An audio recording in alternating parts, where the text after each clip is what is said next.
Bonjour Hafid Boutaleb, vous êtes expert en relations internationales. On va parler avec vous de l'intervention américaine au Venezuela. Merci d'abord d'avoir accepté l'invitation de l'édition matinale pour évoquer cette question qui a un peu choqué tout le monde, ou si ce n'est surpris, du moins littéralement parfois scotché, utiliser le mot, dans le monde entier de cette intervention américaine. D'abord, comment faut-il l'interpréter cette intervention en général? Ça veut dire quoi? Donald Trump dit, avec la capture de Nicolas Maduro, attention, on est capable d'aller n'importe où pour vraiment s'occuper des personnes qui s'opposent aux États-Unis. Bonjour Rachid et merci pour l'invitation. Alors, c'est pas s'occuper des personnes, on parle d'un chef d'État. Donc c'est clairement, oui, c'est un message adressé à ses opposants, d'abord sur la région caribéenne et un peu plus loin, effectivement, dans tout le continent américain et puis partout sur la planète. Tous les opposants des États-Unis, notamment aussi de Donald Trump, quasiment personnellement, parce qu'il en a fait une affaire personnelle avec le président Maduro. Et donc tous ces opposants sont en danger s'ils ne trouvent pas de solution qui serait favorable plutôt aux États-Unis plutôt qu'à leurs propres intérêts, puisqu'on l'a vu carrément, le président Maduro, 3 jours avant qu'il soit appréhendé, avait clairement déclaré que Chevron et les investissements américains sont les bienvenus aux États-Unis, qu'il pouvait aussi négocier sur un accord pour le trafic de drogue, puisqu'il s'agit là d'un des principaux contentieux en question, et pourtant cela n'a pas empêché Donald Trump de reculer, parce que Donald Trump voulait aussi le coup de force, il voulait le coup d'éclat. Il en a parlé, regardez, dans la conférence de presse, en parlant d'images impressionnantes, comme si on parlait d'un film. Et donc, c'est ça l'objectif recherché, c'était ce message et cette démonstration de force des États-Unis, capables d'aller jusqu'à dans une capitale. Et le Venezuela, ce n'est pas un petit pays, certes c'est un petit PIB, mais ça reste un pays de 30 millions d'habitants structuré avec une armée forte. Et pourtant, cela n'a pas empêché les Américains de réussir cette opération. Donc oui, c'est un coup de force impressionnant et le message visiblement a laissé toute la communauté internationale sous le choc, comme vous l'avez dit, scotché par cette opération. La dernière fois qu'un chef d'État avait été appréhendé de cette manière, c'était Laurent Gbagbo, mais c'était par l'opposition ivoirienne et il avait été traduit en justice à La Haye avant d'être relaxé. Aujourd'hui, c'est vraiment inédit. C'est les États-Unis qui vont directement cueillir le président et le traduire en justice au sein de leurs instances, puisqu'ils ne reconnaissent pas la Cour pénale internationale, ils ne sont pas membres au statut de Rome. De ce fait, ils ne peuvent le juger que au sein des instances américaines. Oui. Est-ce qu'il y a d'autres chefs d'État qui peuvent craindre pour leur avenir? Je pense particulièrement au président colombien qui lui-même a fait une déclaration ce matin en demandant à Donald Trump de cesser la diffamation contre lui, qu'il accuse Donald Trump régulièrement de participer au narcotrafic. Et lui dit mais pas du tout, moi je suis absolument pas dans les dossiers. Gustavo Petro apparemment il passe pas des nuits tranquilles. Alors, celle plutôt qui est aujourd'hui vraiment un peu sur un strapontin, c'est Delcy Rodriguez, la vice-présidente du Venezuela, qui déclare toujours que le président légitime, c'est Nicolas Maduro, et qui aujourd'hui est toujours aux affaires. Parce que si Nicolas Maduro a été appréhendé, la révolution bolivarienne, d'une certaine entre guillemets, ce régime bolivarien installé depuis 27 ans aujourd'hui, depuis l'élection de Chavez en octobre 98, ce système-là continue. Les hommes de ce système continuent. Il n'y a eu que deux éléments clés, c'est certes les plus importants, le président et la première dame. Mais pour revenir à votre question, Gustavo Petro, et alors la différence, il y a une différence fondamentale entre la Colombie et le Venezuela, c'est ce que je viens de vous dire. Le Venezuela s'est engagé dans un mouvement de rupture avec les États-Unis depuis octobre 98, depuis l'arrivée au pouvoir de Hugo Chavez, qui est décédé donc en janvier 2023. 2013 plutôt. Donc, ça fait quand même 27 ans que ce pays s'est ancré dans cette logique internationale d'opposition, d'altermondialisme, de refus du modèle américain. Ce n'est pas le cas de la Colombie, qui a entretenu des relations et qui continue d'entretenir des relations très intimes économiquement, militairement, dans le renseignement avec les États-Unis, même s'il y a un président de gauche aujourd'hui en Colombie, rien ne laisse présager qu'il sera réélu. On a vu que partout sur le continent, la gauche, c'est vrai, était un peu en recul. Et donc, je ne pense pas que, malgré ces pressions que font les Américains sur la Colombie, qui est un allié historique des États-Unis, il serait quand même un peu imprudent de penser ou de supposer que les Américains prépareraient une opération similaire à Bogota. Oui. Alors, il n'y a pas que, évidemment, l'Amérique latine, puisqu'on l'a entendu dans l'édition juste avant vous. Euh, Donald Trump s'intéresse de plus en plus au Groenland, au point que la première ministre danoise a dit, mais arrêtez toutes ces velléités sur un territoire qui est souverain, qui ne vous appartient pas. Alors, c'est la doctrine Monroe Rachid. Alors, elle a été corrigée, on a remplacé le M par le D. Hein, c'est les journalistes qui ont fait ça, ça donne la doctrine Monroe, c'est le D de Donald Trump. Alors, la doctrine Monroe, c'est le 19e siècle, c'est le Big Stick, c'est-à-dire les États-Unis avaient décrété que le continent américain était leur arrière-cour et que seule leur volonté allait prévaloir, même au-dessus des volontés des peuples des autres pays souverains d'Amérique latine. C'était ça la doctrine au 19e siècle, elle a provoqué beaucoup de remous que l'on connaît. On connaît ce personnage de Fidel Castro, de Che Guevara, donc qui s'opposait à cette doctrine Monroe. Aujourd'hui, il y a cette ombre du doctrine Monroe qui flotte sur l'Amérique latine, mais la nouveauté, c'est qu'elle a été étendue au nord, puisqu'au 19e siècle, à aucun moment, les Américains ne pensaient au nord. Les Britanniques étaient encore forts et bien présents sur le Canada. Aujourd'hui, les choses ont changé. Les Américains considèrent que la doctrine Monroe peut aussi s'étendre jusqu'au nord, Canada et Groenland compris, puisque le Groenland, c'est le plus haut, ou plutôt la région qui est la plus au nord de ce continent américain. Et ce territoire est très peu peuplé. Ce qu'il faut savoir quand même, cher Rachid, c'est que lorsque la première ministre danoise parle, certes, ce territoire dépend du Danemark, de Copenhague. Seulement, ce qu'il faut savoir, c'est qu'il y a une population autochtone. Ce sont des Inuits, ils n'ont pas la même langue, ni les mêmes origines que les Danois. Ils sont séparés par des milliers de kilomètres d'océan, ils n'ont été réunis que par la conquête coloniale, d'une certaine manière, de l'Arctique. Qui a été menée par les Danois au 19e, 20e siècle. Donc, c'est ces Inuits-là qu'il faut aller voir. Ce n'est pas les Danemark. D'une certaine manière, oui, le Danemark est légalement, au regard du droit international, c'est la puissance tutélaire. Seulement, il y a une population qu'il faut consulter et donc voir s'il serait plutôt pour les États-Unis ou plutôt pour le Danemark ou voir peut-être même Oui, mais une indépendance.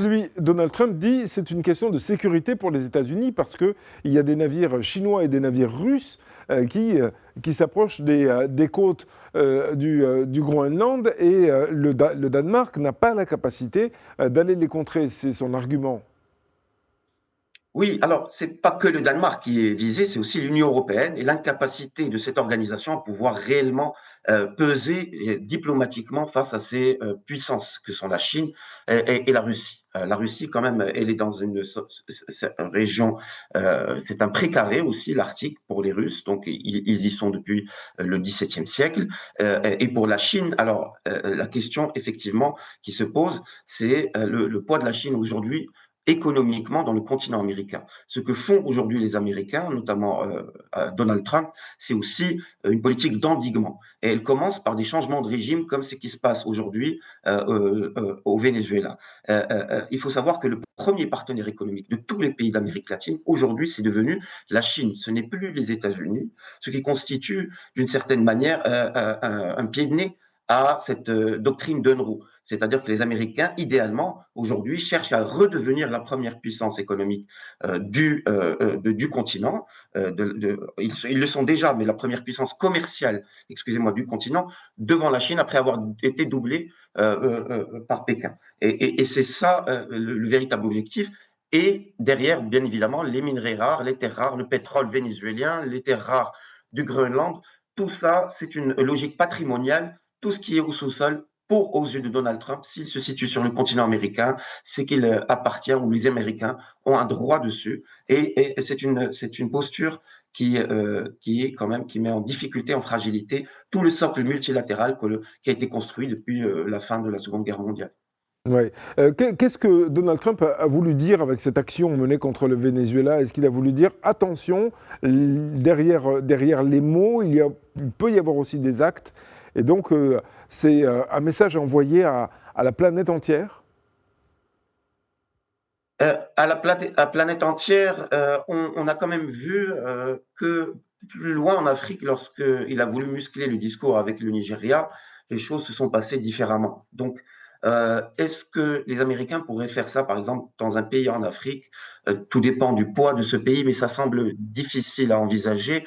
Pareil pour le Moyen-Orient, où ils cherchent quand même à se désengager, et pareil pour le sous-continent indien, où déjà l'Inde est présente en tant que puissance, et pour l'Asie du Sud-Est, c'est la Chine. Donc, il semble que les Américains aujourd'hui veulent montrer qu'ils ont cet espace réservé, ce précaré qui est le continent américain. Je ne pense pas qu'ils aient les reins solides pour faire ça plus loin. Aujourd'hui, les rapports entre puissances ont été bouleversés. Et chaque pays cherche son précaré. On le voit avec la L'Iran, par Russie par exemple? rapport à Ce serait impensable en l'Iran. Iran, où on voit des mouvements sociaux actuellement, des mouvements qui sont soutenus par d'ailleurs Donald Trump lui-même, qui l'a déclaré clairement. Est-ce qu'on peut envisager, ou alors ce serait absurde? Non, non, ce n'est pas absurde, mais ce ne seraient pas les Américains qui le mèneront. Là-dessus, clairement, s'il y a une opération similaire ciblant l'Iran, elle sera menée par les Israéliens, très certainement soutenus logistiquement par les Américains.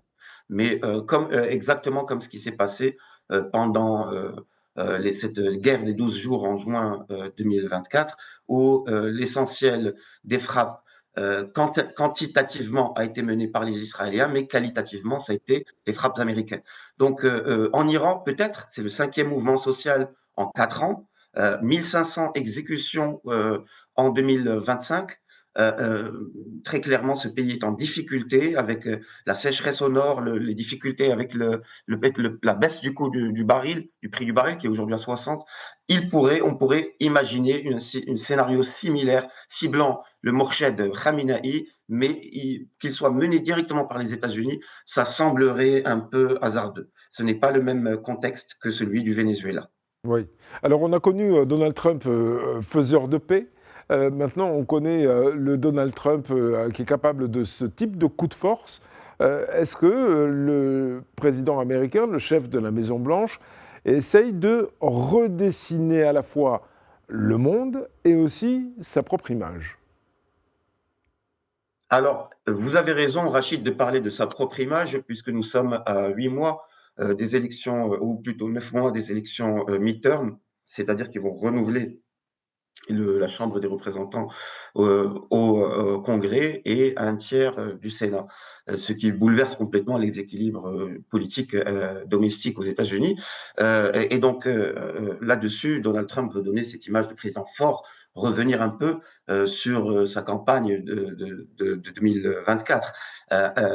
Et là-dessus, il a tout intérêt puisqu'il y a des difficultés économiques aux États-Unis et puis le style de Donald Trump lasse un peu s'il n'est pas lié à l'action. Donald Trump est un homme d'action, il est toujours dans l'action, et lorsque les conséquences de ses actions commencent à se produire, eh bien, il va produire une autre action pour contourner ces conséquences-là. Et donc,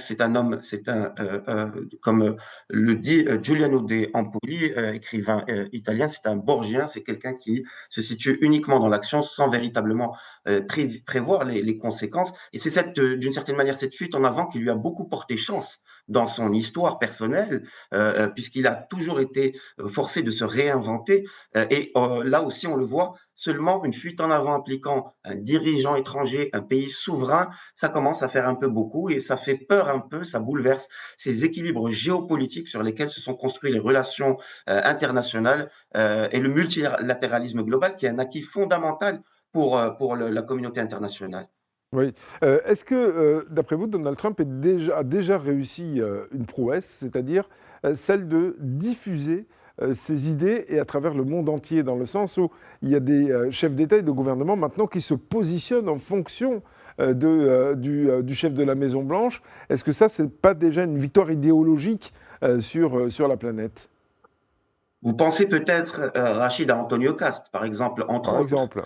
le nouveau président Javier élu, Milei, par exemple, et autres. Gianmeloni. Mais c'est vrai que il y a l'ombre, d'une certaine manière, de Pinochet qui flotte en ce début de 2026 sur le continent américain, avec cette élection d'Antonio Cast au Chili. C'est un pays symbolique, vous le savez très bien, Rachid.